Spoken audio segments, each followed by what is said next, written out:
Hari ni saya masak sup telur bersama dengan suun, satu menu yang simple tapi ianya lengkap, ada protein dan juga sayur-sayuran.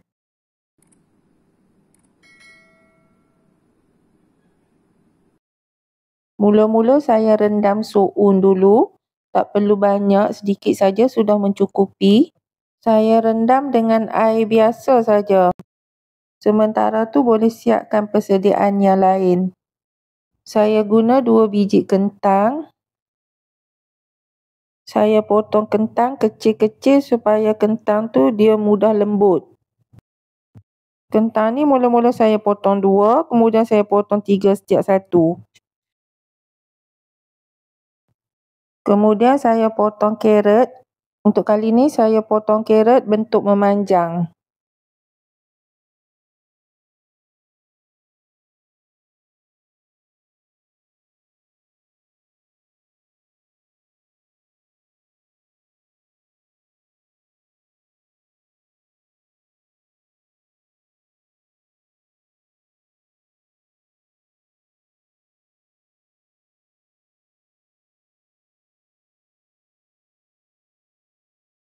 Bahan-bahan yang lain adalah 4 biji telur. Saya guna 3 ulas bawang putih, 5 ulas bawang merah ataupun bawang kecil. Kedua-dua bawang ni saya akan tumbuk kasar dengan lesung batu. Sedikit serbuk lada hitam. Setengah cube patis ayam. Sebiji cili merah saya potong menyerong. Sedikit daun sup.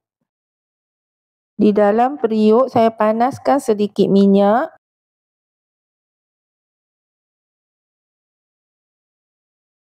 Bila minyak dah panas, tumiskan bawang putih dan juga bawang merah ataupun bawang kecil. Bila bawang dah layu, masukkan serbuk lada hitam. Tumis ketiga-tiga bahan ni sehingga naik bau.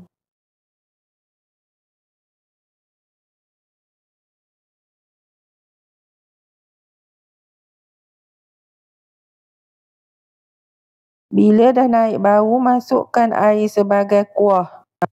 Kuah yang banyak. Tunggu sehingga kuah mendidih baru masukkan kentang.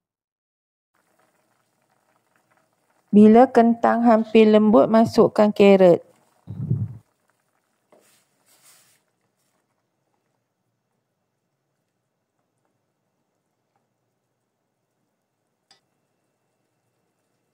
Kemudian saya masukkan cube patis ayam. Sebelum nak masukkan telur, masukkan sedikit garam dan juga sedikit serbuk perasa.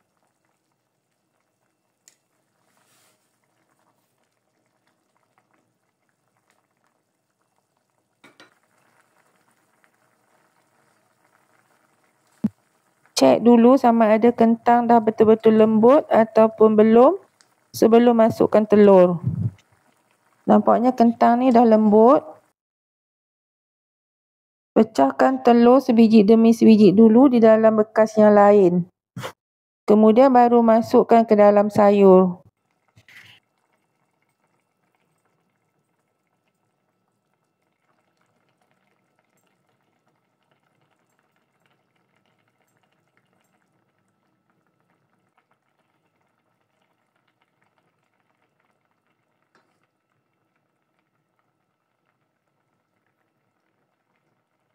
Selepas masukkan telur, jangan dikacau-kacaukan lagi.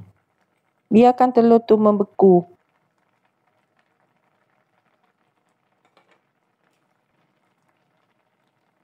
Kemudian saya masukkan suun.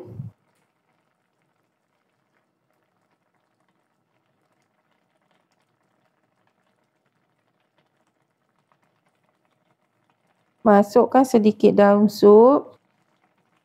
Kalau siapa suka lebih, boleh masukkan lebih. Dan last sekali baru masukkan hirisan cili merah.